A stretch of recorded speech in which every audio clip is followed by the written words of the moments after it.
Olha quem voltou! No mesmo bate-local, cá estou eu. E hoje eu precisei estudar muito, porque a minha convidada, ela tem muito conteúdo.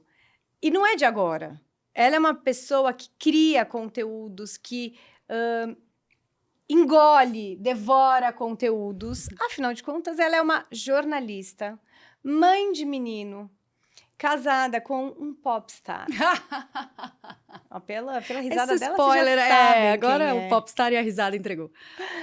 Eu sou muito fã dela há milhares de anos, porque quando eu comecei, ela foi uma das mulheres que me impulsionou.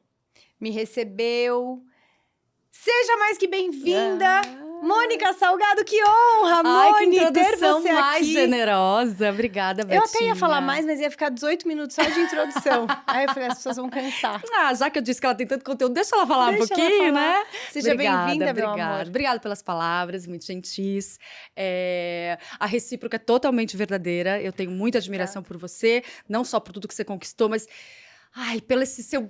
Você é espivetada, eu gosto de gente assim animada, eu gosto de gente que exala energia e você pra mim é essa pessoa. Então eu adoro te assistir online, offline, adoro estar perto e te acompanhar também. Ai, obrigada, amor. Isso é muito, eu acho que o que o mundo precisa de pessoas generosas, felizes, né? Porque gente feliz não atrapalha. Não é? Não, e eu acho que elogios, quando são sinceros, você quer coisa mais mágica do que um elogio sincero? Você pode realmente mudar o dia de uma pessoa. Sem dúvida. Você muda o campo energético de uma pessoa, abre um sorriso na hora. Verdade. E é tão fácil, né? E é de graça. É de graça e não dói. Nada, né? nada, Ótimo. nada.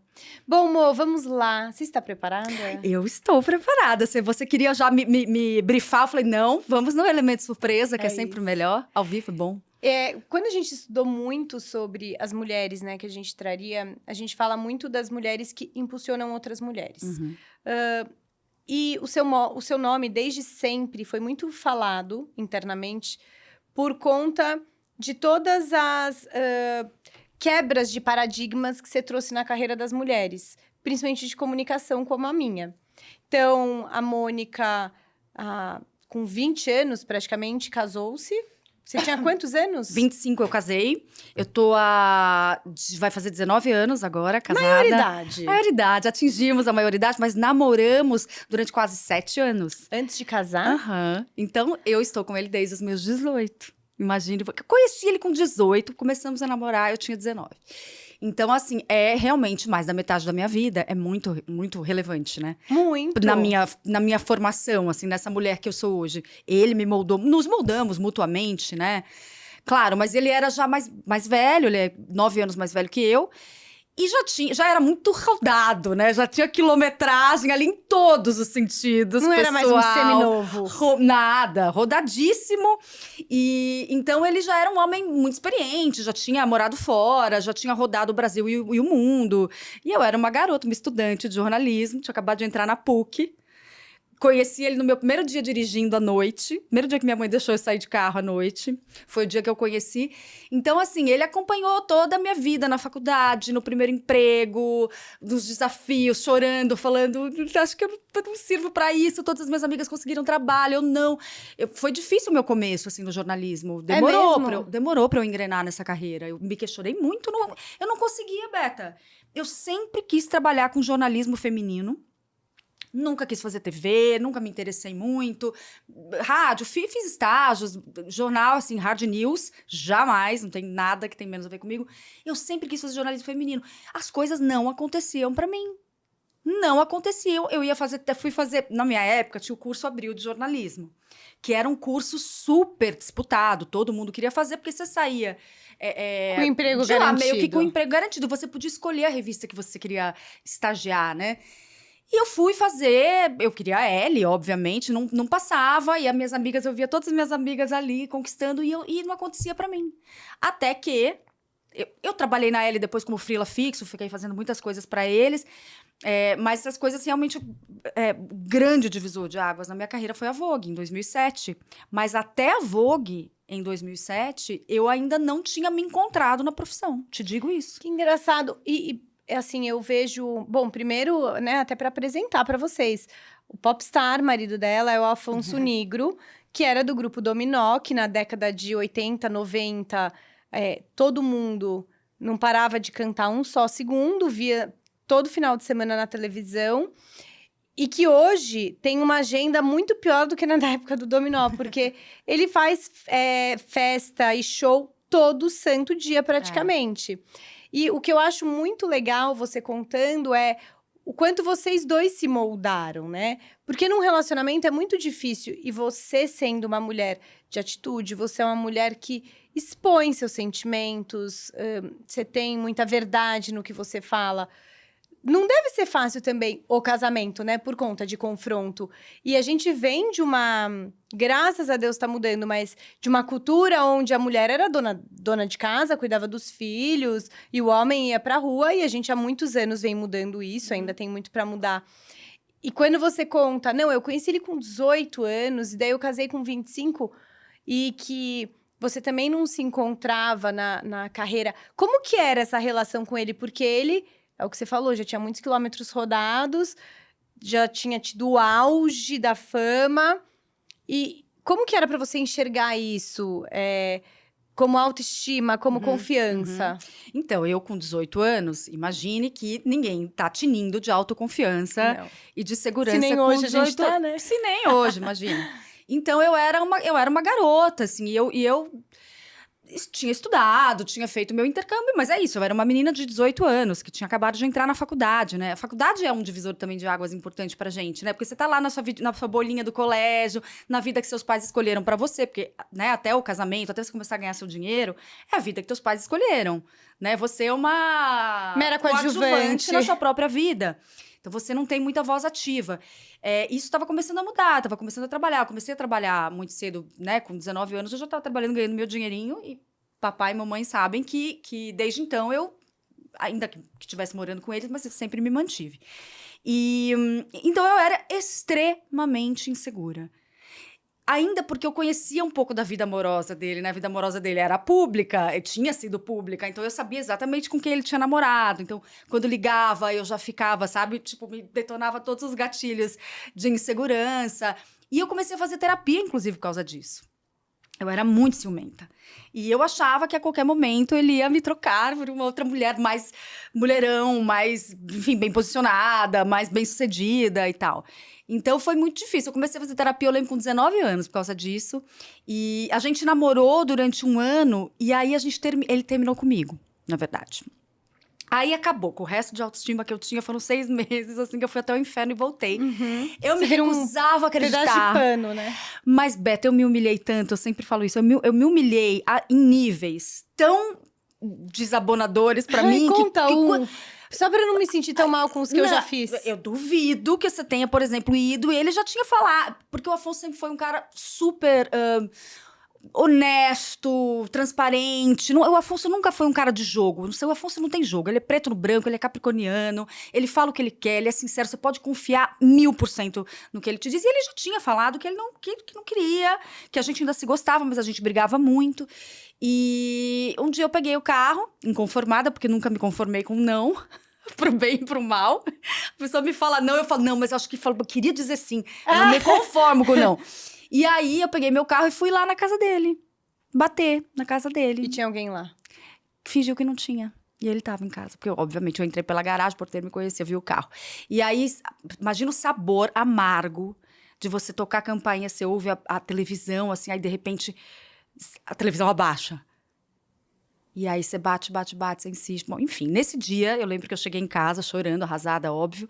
E falei pra minha mãe, acabou.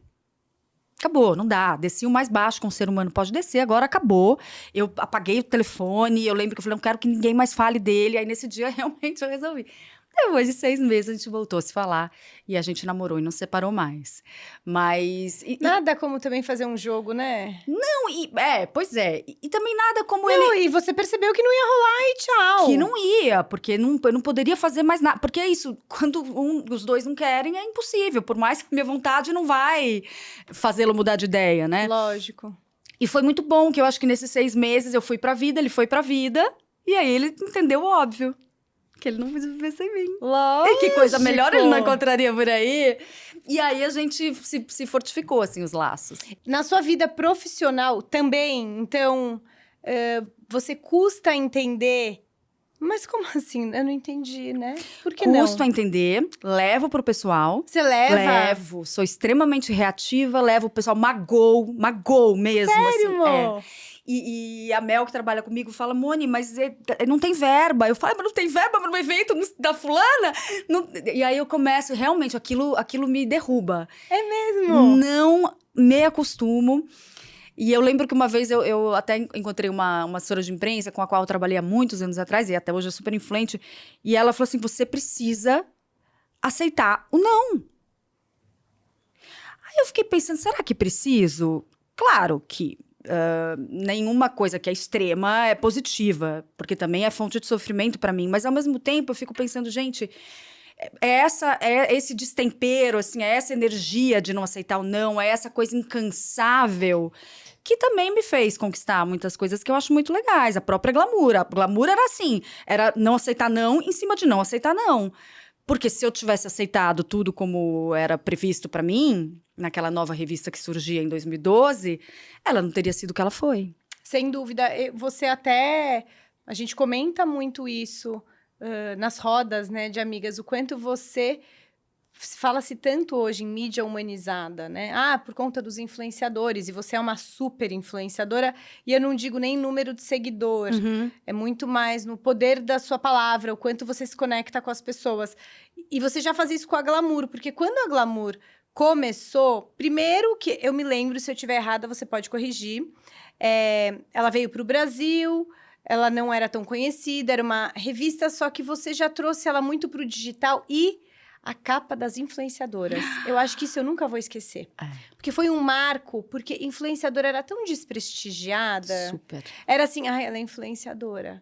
E, pô, é uma carreira blogueira, né, na época. Era, blogueira. Porque tinha uns blogs. E era uma coisa que as pessoas meio que... Era motivo de chacota, de vergonha. Ai, não, isso não é uma profissão, né? Ficar escrevendo. E você deu uma capa. E eu lembro que era meio colecionável. E aí, você transformou... Isso eu tô falando o quê? 10 anos atrás? 2012. Essa capa foi em 2013, julho de 2013. Bom, ou seja, 11 anos atrás. Vai fazer 11 anos.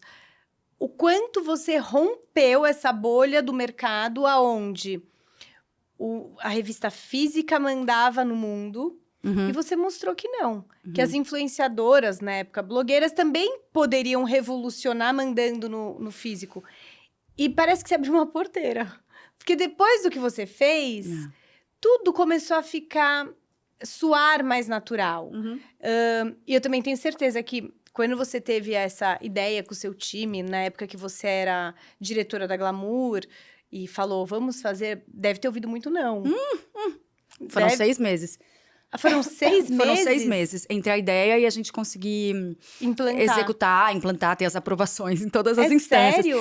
Sim, porque desde a edição número 1, a Glamour surgiu basicamente junto com o Instagram, né? A gente surgiu ali ao mesmo tempo. Então, foi a primeira revista que já surgiu multiplataforma. Então, esse conceito... esse modus operandi de pensar multiplataforma, de pensar conteúdo multiplataforma, de pensar em pessoas que nos inspiravam em todas as plataformas, isso já estava introjetado na gente. Era um time muito jovem de um título que estava começando. Então, eu acho que isso foi uma vantagem competitiva no sentido de que a gente não teve que se adaptar. Não era um título que sempre se apoiou no físico, que teve que se transmutar, que teve que se adaptar a uma realidade digital. A gente já nasceu inserido nessa realidade. Para a gente era natural pensar dessa forma. E na primeira edição, a gente já começou, a gente tinha uma sessão que chamava Garota Glamour. Glamour Girl. Eu não lembro se era Glamour Girl, Garota Glamour. Acho que era Glamour Girl.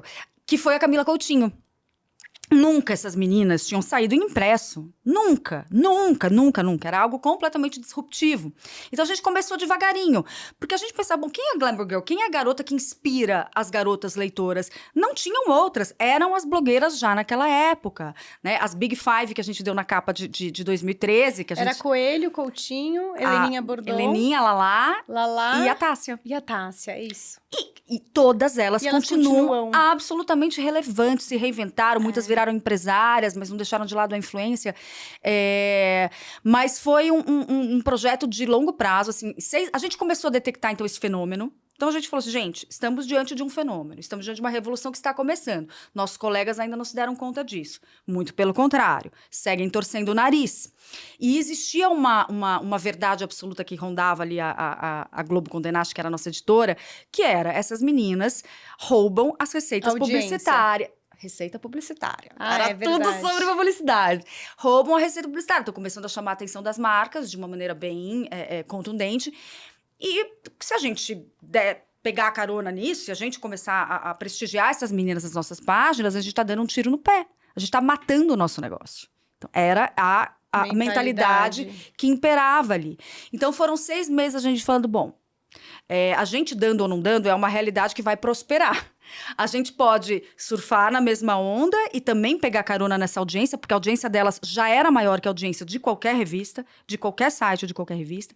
Então, a gente pode unir forças, trazer a comunidade delas, não chamava comunidade na época, trazer a galera delas, o público delas pra gente e surfar nessa onda, ou então a gente pode fazer um crescimento paralelo. A gente cresce aqui, elas crescem aqui, uma hora elas vão passar. Então, assim, é uma questão de escolhas que a gente estava falando. Que escolha que a gente vai fazer, né? Então, assim, essa ação da capa, ela só ganhou força realmente quando o Nizam assinou com a Globo para fazer a campanha de relançamento da Glamour. A gente fez uma campanha de lançamento em 2012. Um ano depois, a gente falou, vamos fazer uma campanha de relançamento para dar um novo fôlego. A revista já ia muito bem. E aí, conversando com o Nizam, na primeira reunião que eu tive com ele, eu falei, eu tenho uma ideia de fazer uma capa com as blogueiras, assim, assim, assim. O Nizam comprou a ideia na hora. Na hora. E eu tenho certeza que se não fosse, veja, né, o mundo machista que nós, apesar de ser uma revista feminina que nós vivemos, se não fosse o endosso do Nizam, eu não sei se essa capa teria saído.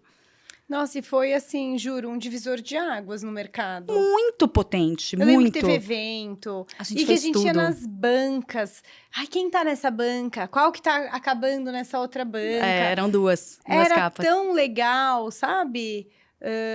E foi uma forma muito criativa até de misturar as comunidades, que hoje em dia a gente fala comunidades, né?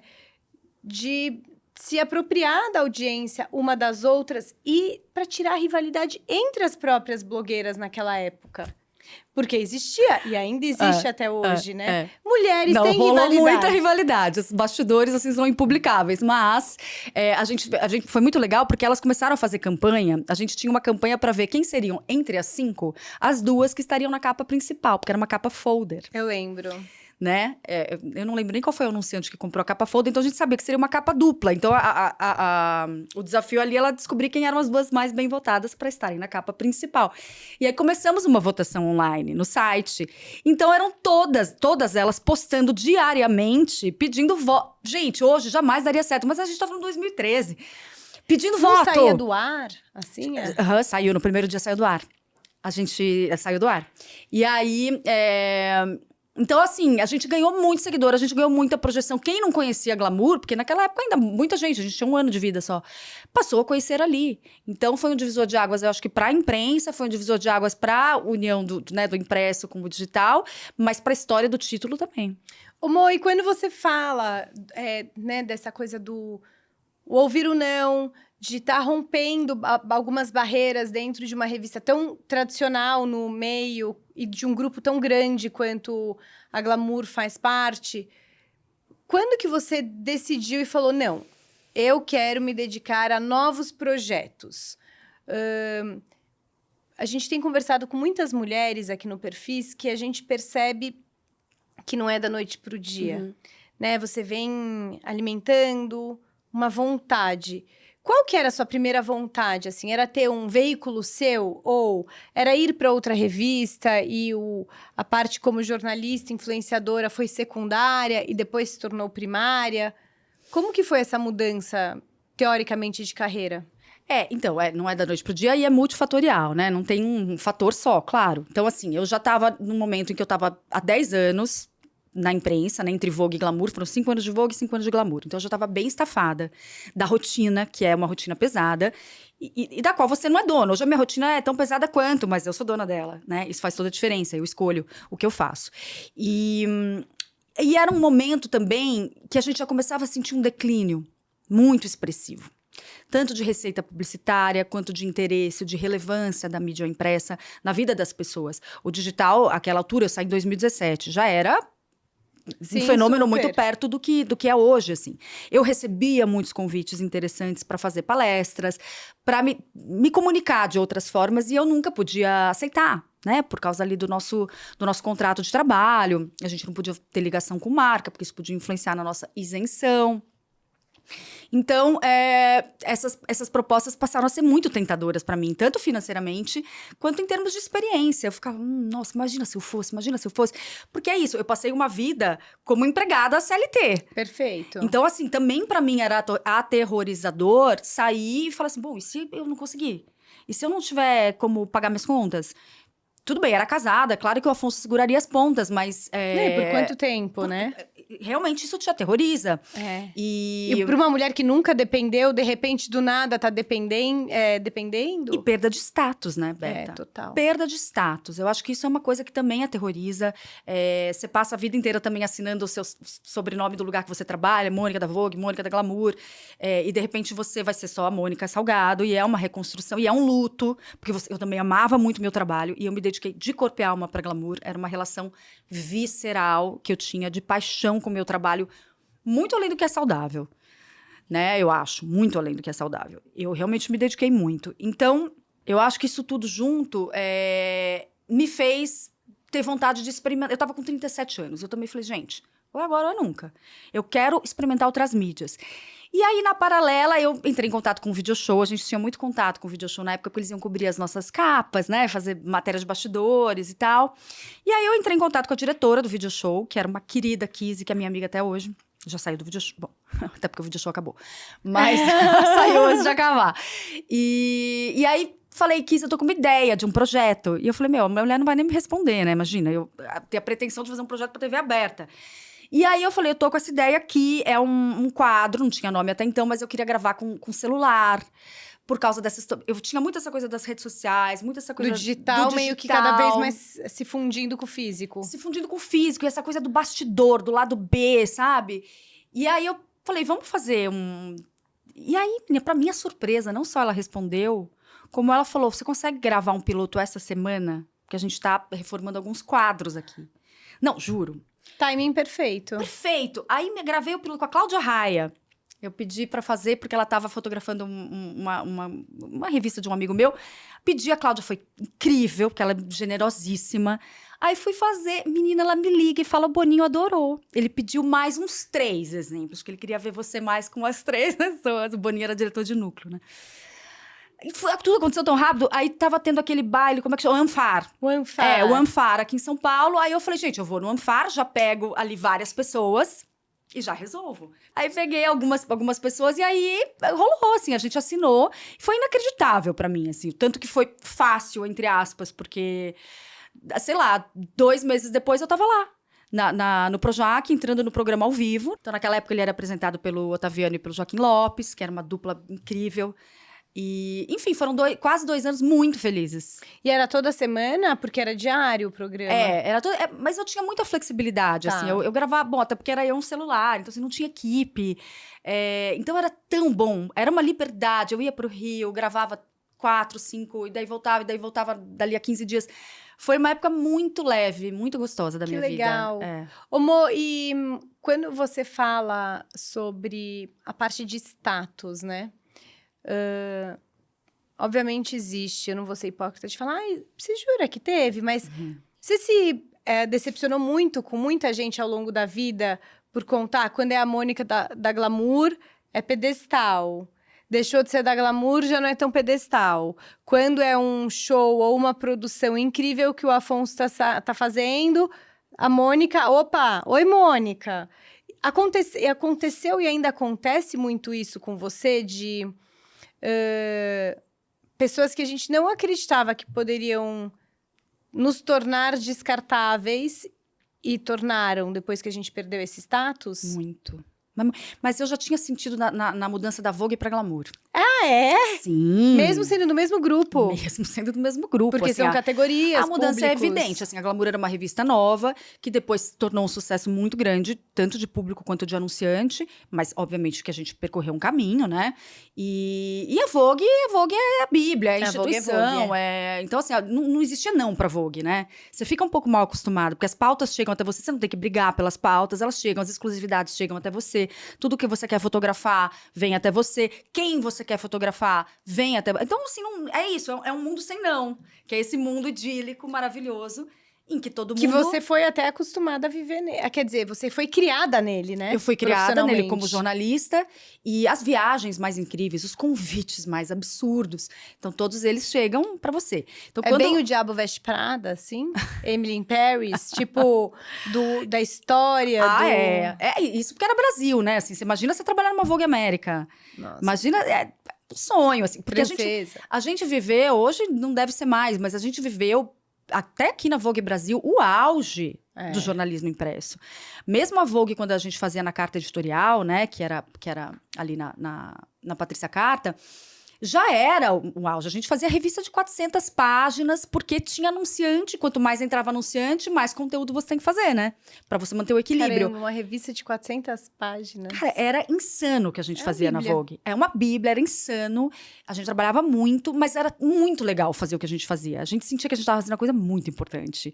E era importante no sentido de que realmente mexia com o mercado. Sim, até de porque moda. A moda... E não acho que é só o de moda. Eu só. acho que moda determina a forma como a gente se posiciona, como a gente quer aparecer, como a gente quer ser visto, ou como a gente vê os outros e julga também, né? Eu acho que é tudo. A moda impulsiona o mundo. Impulsiona e vários outros mercados, né, que se veem na Baseiam. moda, se baseiam na moda para lançar suas tendências e tal. De fato. Então, assim, quando eu fui pra Glamour, eu senti muito com as assessoras de imprensa. Aí esse meu modo bélico de brigar pelas coisas que tem um pouco a ver com a minha personalidade, ali eu dei vazão. E eu acabei comprando algumas inimizades, sem necessidade, porque era tanta paixão, e eu ficava tão inconformada quando diziam que a Glamour não estava no plano. Porque a Vogue era uma revista de alto luxo, de alta moda. A Glamour era uma revista que era uma revista de moda mais acessível, mais friendly, um pouco mais jovem também. Então, a gente tinha luxo, a gente tinha anunciante, os grandes anunciantes estavam com a gente, mas era uma revista mais acessível, né? Era um luxo mais acessível. Então, a gente não tinha o acesso a todos os desfiles que a gente queria, Semana de Moda Internacional, a gente não tinha acesso aos convites de viagem, tipo, ia todo mundo e a Glamour não ia. Aquilo doía pra mim, doía. Mas a gente foi conquistando também o nosso espaço e a gente foi entendendo quem a gente era, né, ao longo do processo. Então, quando eu saí da Glamour, eu acho que talvez aquela experiência já tivesse me preparado um pouco. Mas eu fiquei muito chateada até com a minha própria equipe, assim. Do dia pra noite, sabe, as pessoas param de te seguir. E aí, gente que eu apostei, gente que eu acreditei, gente que eu ensinei, gente que eu... Eu lembro que a primeira coleção, eu lancei uma coleção de bolsas, na época, logo que eu saí. E que eu falei assim, gente, claro que a Glamour vai dar, né? Pensei comigo, a Glamour vai dar, é óbvio. E a pessoa não me respondia. Uma pessoa que eu levei lá pra dentro. Então, assim, essas pequenas decepções, tudo bem, não é que elas viram grandes cicatrizes, mas são decepções que você fala, olha, isso é o ser humano, né? Isso é o ser humano. Boa parte. Com certeza, e claro que fortalece, mas não deixa de doer, né? Dói. E eu dói vejo... porque você fala, eu não faria. Alguns fariam. Mas a gente vê que fazem. Mas você fala, eu no lugar... Jamais faria isso. Não. Jamais deixaria de responder. Não, mas jamais... é isso. Você não precisa fazer o que o outro quer, mas você tem que dar uma resposta, né? Então, a displicência de você não responder é que tipo, eu não acho... me ignora. Eu nunca te ignorei, né? É difícil. Ô, Mo, e essas... você...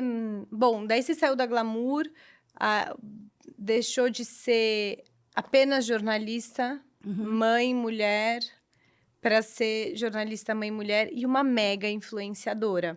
E você veio num momento onde existia uma transição do mundo em busca de conteúdos mais profundos, mas ao mesmo tempo onde as pessoas não tinham e continuam não tendo tanta coragem de, né, abrir a camisa, colocar os peitos para fora, tomar o ar e falar, vou falar o que eu penso. E você é uma pessoa com muito posicionamento. Isso não é uma coisa negativa, tá? Muito pelo contrário. Você é uma mulher que você aposta no que você acredita. E você pode até mudar de opinião. E quando você mudar de opinião, você fala, mudei de opinião e tá tudo certo. Você é muito genuína. O quanto foi libertador pra você também? Agora, o meu veículo tem o meu nome. Agora, eu determino o que eu falo, o que eu não falo, o que eu posto, o que eu não posto. Como que foi essa realização também? A hora que você se ligou que, putz, eu sou dona do meu próprio canal. Não, é lindo, é muito libertador. E para você captar as marcas, obviamente você tem um time gigante hoje em dia. Depois a gente vai falar do seu empreendedorismo nato também, né? Que sabemos. Mas como que era no começo? Você ia sozinha ou as marcas já chegaram? Eu lembro que muitas vezes eu tentei te contratar e você falava, eu não posso. Quando eu soube que você tinha saído, eu falei, nossa, liga pra Mônica, fecha todos os dias. Teve esse movimento, foi muito interessante. Teve esse movimento no mercado, assim, eu lembro que a primeira... Eu saí o último dia, porque eu entreguei a Glamour de abril, que era aniversário. Nunca me esqueço. E eu já viajei, eu fui direto para o aeroporto, porque eu já tinha uma série de viagens. Eu lembro com uma marca de acessórios, que eu viajei mais de 10 dias num tour, fazendo palestras. E aquilo me deu uma força tão grande, assim, porque eu tava insegura ainda de sair, né? E aquilo me motivou, me energizou muito. Mas eu já, na saída da Glamour, eu já tava engatilhada com a Karina Sato, né? Então, eu já tinha uma pessoa... Eu confiava muito na Karina Sato. Eu tinha tido uma relação muito boa com ela nos meus anos de Glamour, junto com a Sabrina, né? A Karina é uma pessoa excepcional. Ela é brilhante. Inteligentíssima e muito disponível, né? A Karina é uma pessoa... exatamente como a Sabrina é também. A Sabrina sempre foi muito disponível e isso ajudou a conquistar... A elevar ela para esse lugar que ela tá hoje. Que ela também não dizia não. Tudo que a gente pediu pra Sabrina, tudo, ela topava. Então, ela saía de um trabalho antes de ir pro aeroporto, ela passava no estúdio, tirava foto. Ela não dizia não. Então, ela foi conquistando relacionamentos muito sólidos, né, na indústria. E eu gostava muito da Karina. E eu lembro que eu já tinha tido essa conversa com a Karina. Eu falei, eu tô saindo. Você me pegaria? E aí, então, eu já estava assinada com ela. Então, isso também já me dava uma certa tranquilidade em relação às marcas. Eu tinha alguém me representando e eu sabia que eu estava em boas mãos com alguém que tinha os meus valores e tudo mais. Mas... ter este posicionamento forte, como você pode imaginar, tem muitos ônus e bônus. Ah, sim. Como né? não ter também tem. Como não ter também, mas tem menos. Eu acho que não ter um posicionamento, eu arriscaria dizer que perante as marcas, né, em termos de resultado financeiro para sua carreira, é mais interessante.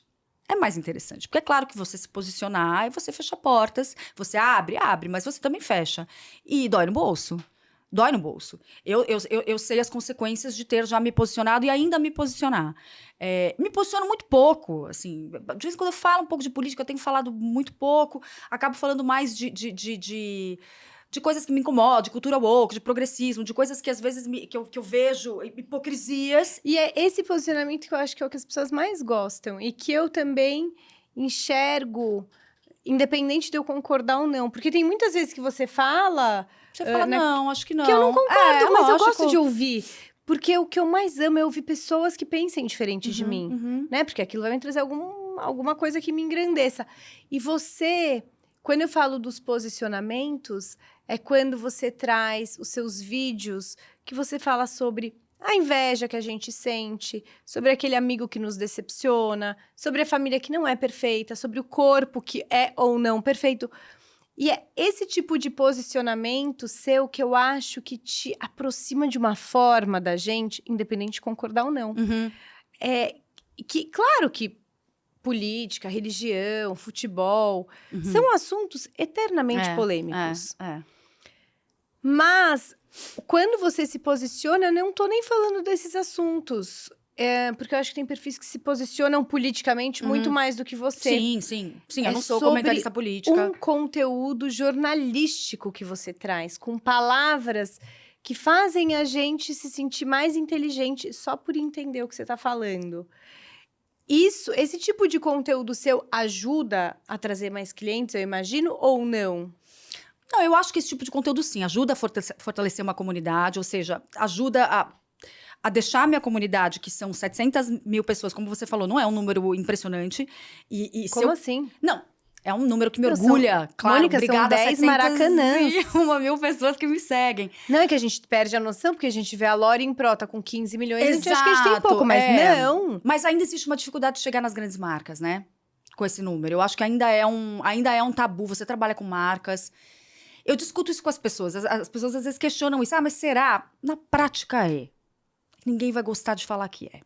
Porque é legal Pode falar ser. que é a qualidade do conteúdo. É isso que pega bem. Mas a grande verdade é que número importa sim. Sobretudo nas grandes marcas. Não sei, é uma Eu sensação acho que eu que o tenho. resultado final, o número grande, importa. Porque, aí eu tô falando como agência.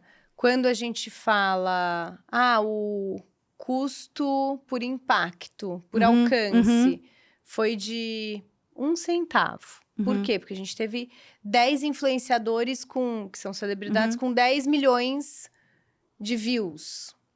Agora, quando a gente fala, o custo por alcance ou por impacto foi R$1, porque a gente teve 100 micro-influenciadores, mas que totalizaram 100 mil views, também tem impacto. Então, eu acho que sim, no final do dia, se você não consegue contar, explicar para o cliente o porquê daquele número, sim, tem um impacto. Porque bate no CFO, que o CFO fala, não vale. Exato, Beta. Mas agora, o que tem, assim, que é um dilema para mim, eu discuto isso muito com o Danilo, meu sócio, né, Da BR da Media. BR Media, que a gente tem agora essa nova operação, que é a Iconic. Que é Que uma a gente vai falar disso. que a gente vai já. falar disso, então não vou queimar. Não, pode queimar, não tá. tem problema. Então, só contextualizando, né? Eu entrei de sócia nessa nova operação, né? Dessa nova empresa do BR Media Group, que é um dos maiores grupos de marketing de influência do Brasil. E aí, criamos agora, faz 6 meses, essa Iconic, que é o braço de mercado de moda e de luxo. Então, a gente já tá com um casting bem bom. Estamos, né, engatinhando, obviamente, mas a gente já tem muito orgulho das coisas que a gente tem feito. A gente tem Rafa Kalimann, a gente tem Cadu Dantas, a gente tem Cíntia. a Cíntia Chagas, a gente tem Mônica Salgado, a gente tem a Raíssa Santana também, aquele espetáculo de mulher. A gente tem várias pessoas, a Schneider, a gente tem gente Que legal. da nova geração que é muito legal, que são, né, os TikTokers que também estão revolucionando o mundo da comunicação. E eu tava discutindo outro dia com o Danilo isso, falando assim, porque ele tem muito contato com as grandes marcas, né? A BR atende grandes marcas. Então, eu queria um feedback honesto, porque a gente teve uma questão com um cliente que falou assim, que questionou meu engajamento. Então, eu falei, poxa, mas já não tá na hora da gente rever essas métricas, né? Esses números frios da taxa de engajamento e atributo de marca, e posicionamento. Branding. E É uma coisa tão branding. antiga. Exato, você emprestando a tua comunidade, né? Pra impactar a marca. E as decisões de compra posteriores. Eu lembro uma vez que você foi a primeira pessoa que me falou disso. As decisões de compra posteriores. Você não comprou na hora, mas você lembra depois e vai lá na gôndola e pega. Eu não compro na hora, dificilmente. Você dá print. Você dá print, você manda, você pede a opinião de uma amiga, você pensa depois, sei lá, você espera o salário cair, 1000 coisas. Mas, enfim, essa métrica eu acho chata, acho que passou da hora da gente sofisticar mais esses métodos de aferição. E quem determina a métrica? Aí que tá. Muitas vezes, talvez para minha comunidade, o alcance não seja mais importante do que o engajamento. E para sua comunidade, o alcance seja algo... Eu gosto muito de dizer que o marketing de influência não é mais tão novo, mas ele ainda continua sendo moldado.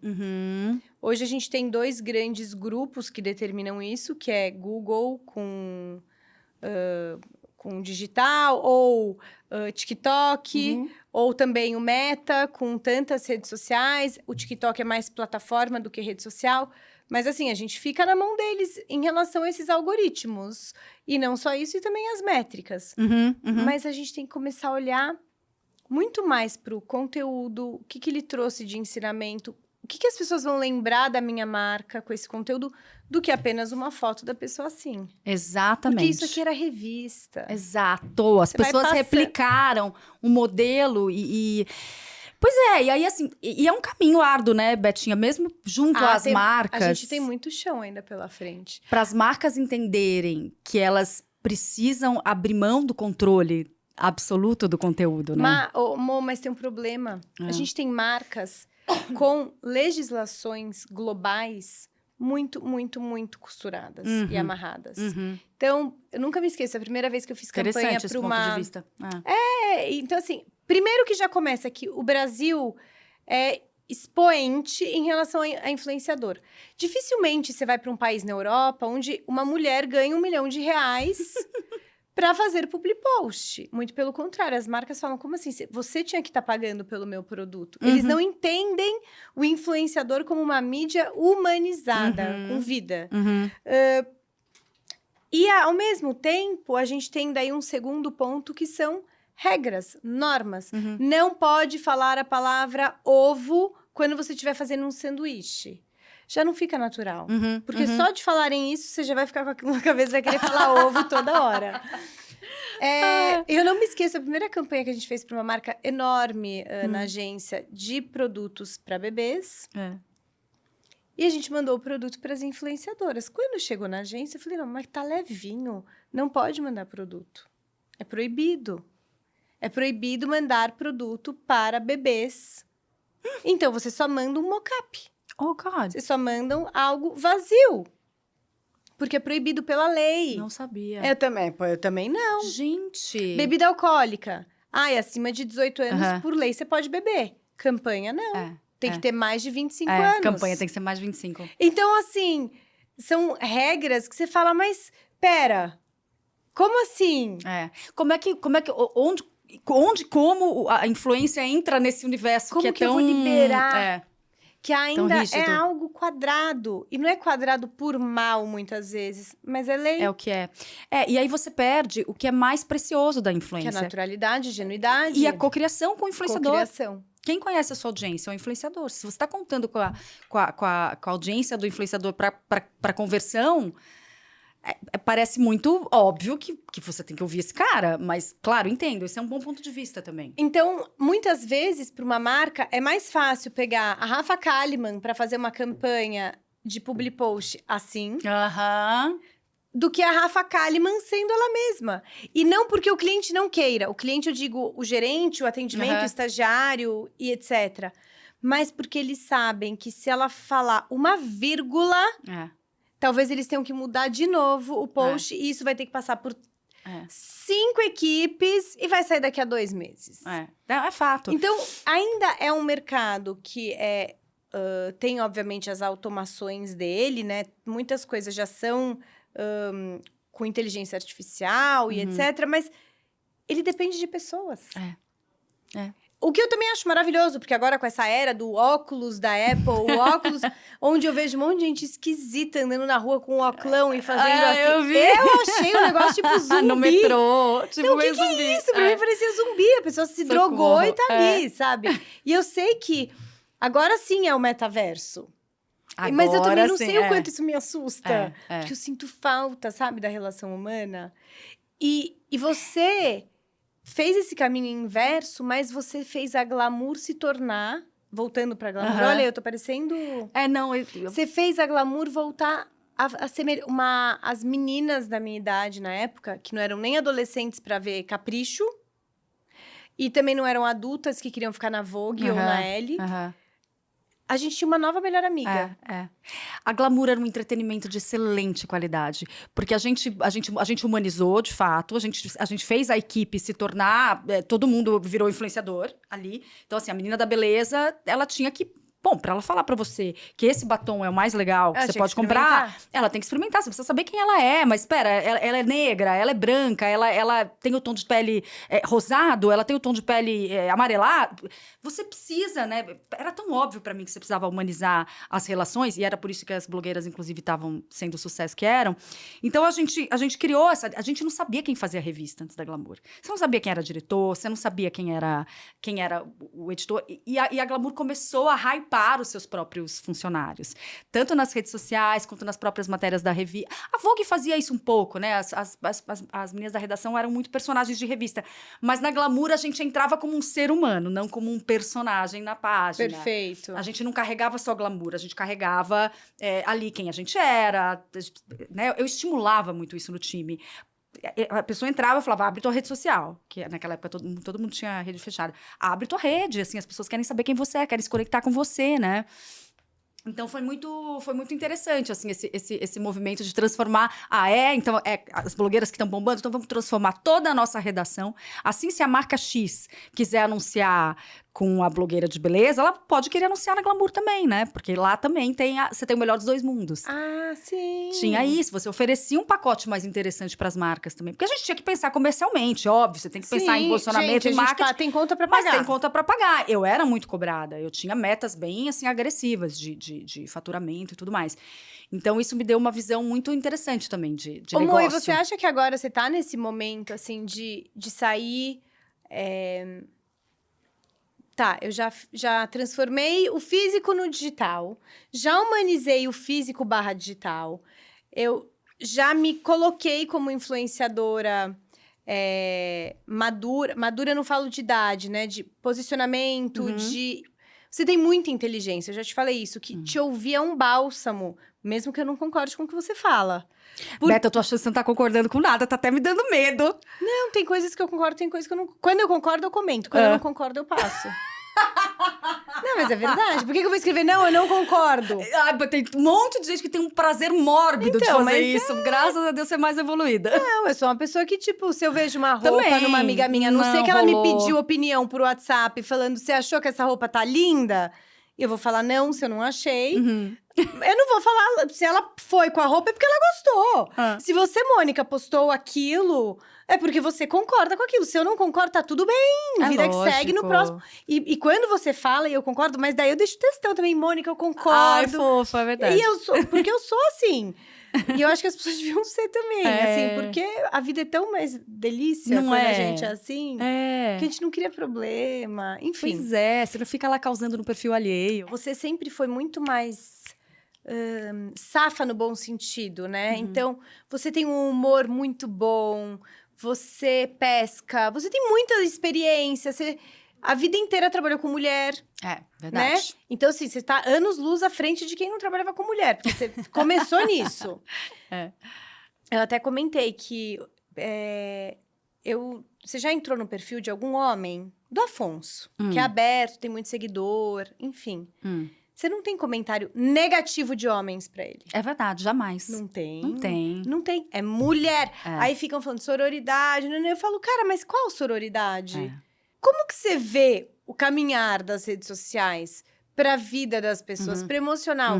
Porque eu sei que você já várias vezes recebeu hate. Uma vez até a gente conversou sobre isso num almoço que eu e você, a gente tava. Como que você lida? Porque, de fato, tem que ter muito estômago e fazer muita análise. Porque as pessoas são ruins.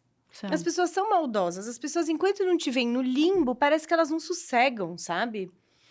E eu não vivo eu não sou Alice no País das Maravilhas, eu não vivo no País das Maravilhas. Mas é o que eu te falei, se eu não concordo com você, fala, que legal, a Mônica fez isso. Mas eu não concordo. Esse eu concordei. Mo, adorei o que você falou. Como que você analisa os próximos passos? Principalmente hoje, que você é uma putz empreendedora da Iconic. Beta, eu acho que assim, é uma das opiniões mais difíceis para você dar, você tentar traçar fazer um exercício de futurologia com rede social. Porque rede social, você tá lidando com tecnologia e você tá lidando com criatividade humana. São esses dois universos juntos. Então, assim, qualquer previsão que você ouse fazer, você vai estar dando um recorte ali muito pequeno, né? Então, assim, eu tenho muita dificuldade de falar, porque de vez em quando eu ouço esses clickbaits, assim, que eu ouço, ou eu leio, pesquisa, quantas vezes eu já o fim do marketing de influência. Ou então, assim, acabou a era da ostentação, né? Depois da pandemia, acabou a era da ostentação, o seguidor não aguenta mais. E, na verdade, não acaba nada. As coisas vão coexistindo, porque a única certeza que eu tenho é que vai ser um universo cada vez mais fragmentado, com espaço para todas as coisas e todos os tipos de conteúdo. Agora é o Be Real, agora são os conteúdos mais crus. Não é, ou é também, entendeu? Mas nada vai substituir nada. Não existe uma regra também, né? E tudo vai coexistir. Então, por exemplo, quando o que mais às vezes me incomoda, às vezes eu vou fazer umas reuniões, eu brigo com o time, eu vou fazer algumas reuniões, aí eles vão falar de trends. Essas são as trends. Então, Moni, você tem que olhar pra tua rede social como se fosse uma TV com as gaias. Eu falo, quem disse? Quem disse que eu tenho? Você quer me tirar... Você fala assim, Mônica, você tem que... Eu falo, quem disse que eu tenho? Quem disse que eu tenho? Não, mas as suas pensatas, elas vão muito bem. Minhas pensatas engajam super. Mas assim, você não acha que você tem que gravar num cenário mais limpo? Quem disse? Entendeu? Por quê? Não sei. Talvez sim, talvez não. Mas assim, talvez a coisa mais legal que eu tenha seja o fato de eu gravar na minha casa. Cada dia num lugar que eu tenho vontade. Ou não, talvez eu fosse fazer de um outro jeito e também fosse... na sua casa. Sabe? Mas no assim... seu perfil e o seu conteúdo é um conteúdo tão acolhedor que quando você grava em casa, a gente se sente numa roda de conversa na sua casa. Ai, olha que legal. E talvez se você fizesse num estúdio, eu ia me sentir falando com Freud. Sabe, assim, uma coisa mais fria. E eu amei o que você falou, que é o quem disse.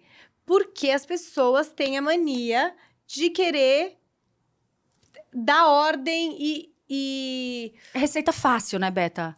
Receita de bolo e não tem receita. Não é ciência exata. E até porque essa é uma profissão muito nova. Tem 10, 15 anos, ok. Eu não tô aqui pra discutir isso, mas... tá sempre em movimento. Uma hora macro-influenciador, outra hora nano-influenciador. Quem determinou se nano é 1000 ou 1001? Exato. Quem foi essa Quem pessoa fez isso? que teve esse poder de determinar pro mundo inteiro? Outro dia eu tava nessa discussão da agência, porque colocaram lá um número... 1 milhão macro. Eu falei, não, isso pra mim é uma celebridade. Uma pessoa conhecida por 1 milhão de pessoas, né? Não, celebridade é quem é global. Eu falei, então, o Whindersson Nunes é o quê? Porque ele não é nem global e tem muitos milhões.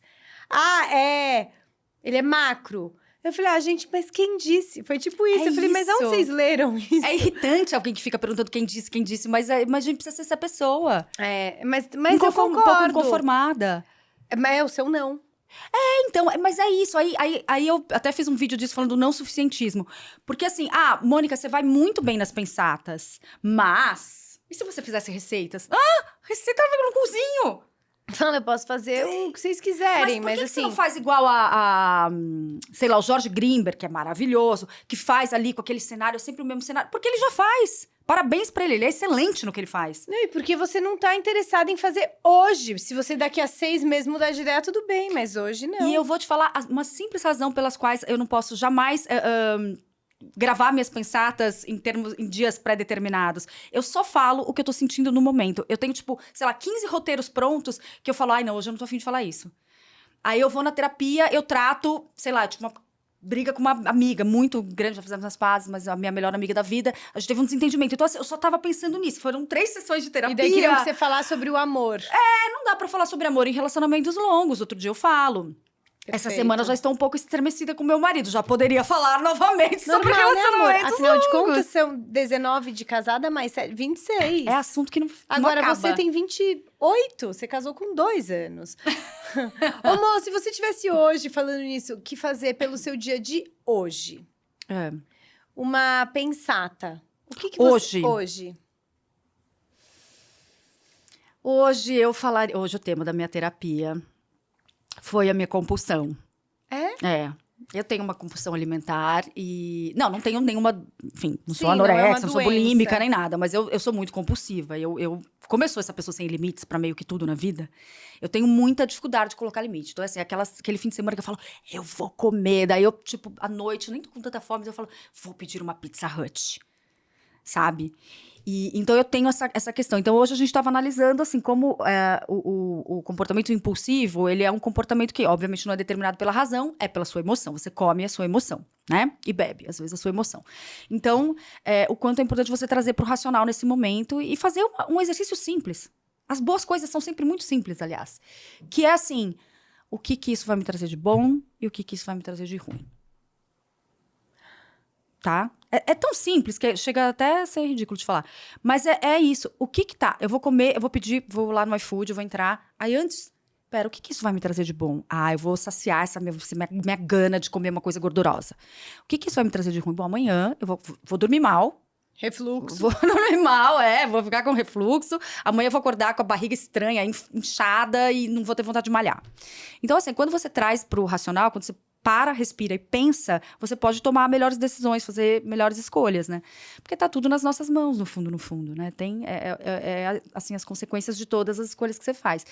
Então, hoje é esse tema, assim, eu tinha vontade de falar mais sobre isso, assim.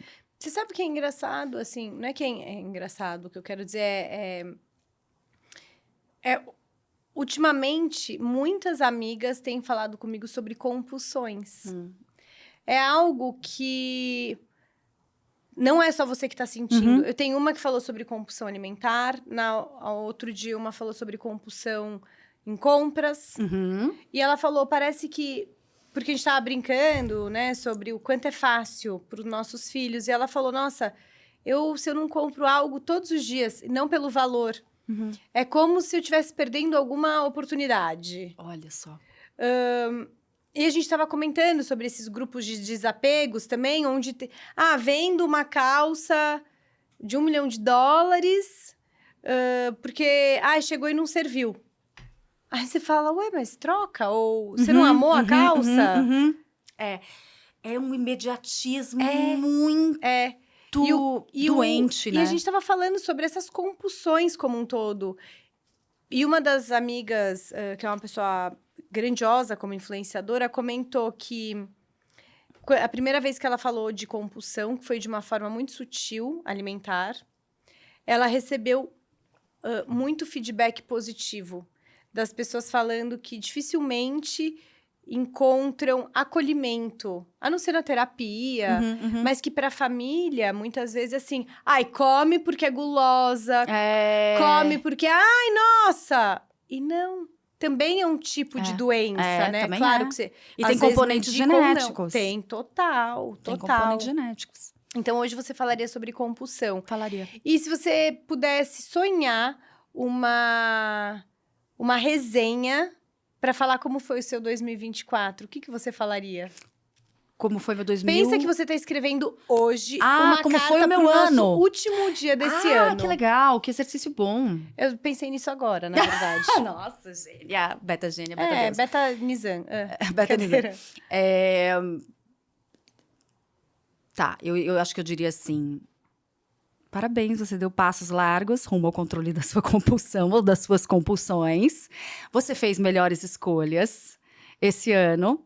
Você adiou prazeres, porque eu acho que é muito sobre isso, né? É o prazer imediato versus o prazer mais profundo, né? Que é o prazer de você ter o corpo que você quer, que é o prazer de você estar sóbria, que é o prazer de você ter energia que você precisa para malhar e para encarar teu dia.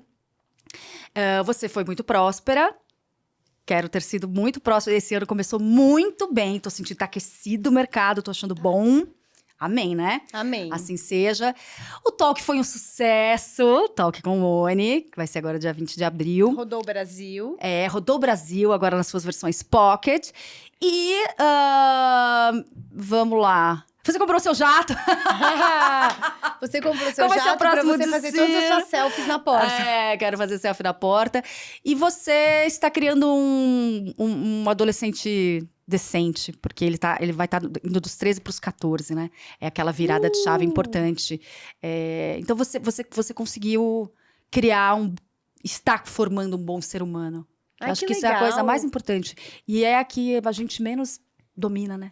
A arte. Não tem como. De criar um filho, porque é uma arte, não é ciência. A rede social vai dominar uma criança... Que tem personalidade própria.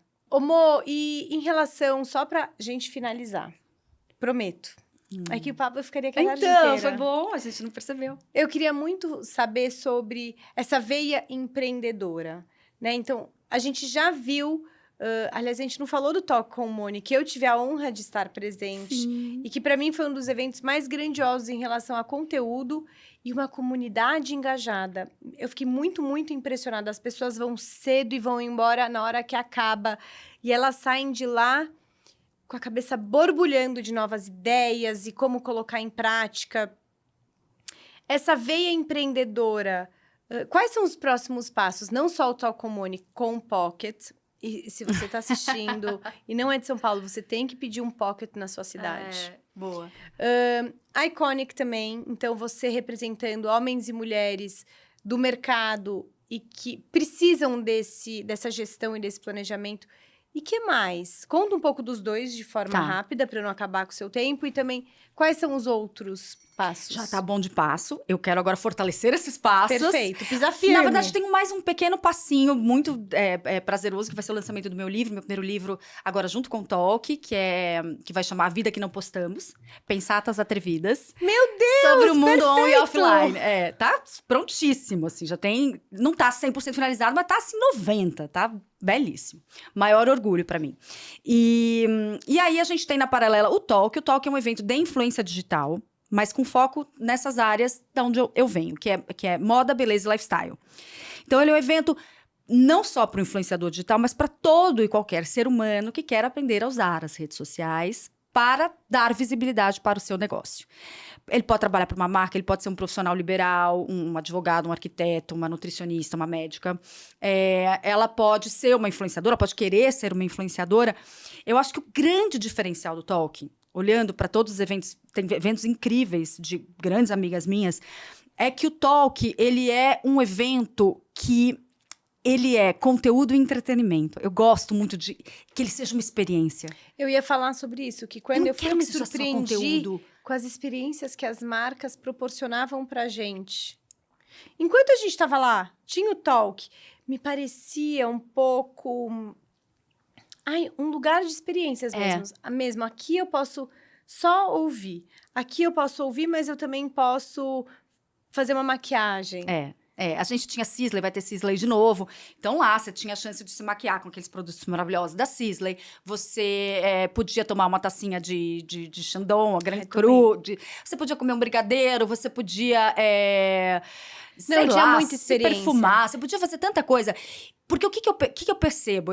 Ninguém aguenta só conteúdo, né, Beta? Sim. Claro que o conteúdo é a espinha dorsal de um evento desse. As pessoas vão lá para aprender. Mas só conteúdo das 9 da manhã às 8 da noite, ninguém aguenta. Então, você precisa ter uns momentos de descompressão, de respiro. E as pessoas vão muito em turma. Elas vêm do interior. Tem muita gente de fora de São Paulo. Muita gente. Que vem na sexta. Aí já quer que a gente dedica de restaurante porque elas querem jantar. Então, assim, tem movimentos muito legais, assim, de pessoas que vêm. É uma comunidade. É uma grande festa para elas. Não é só um evento de conteúdo. Então, acho que essa é a grande diferença. Você vai sentar na cadeira boa, você vai tomar uma tacinha, você vai conversar, você vai fazer networking, mas num ambiente charmoso, gostoso, que não tem essa cara de... Você não vai estar num centro empresarial. Sim, sabe, perfeito.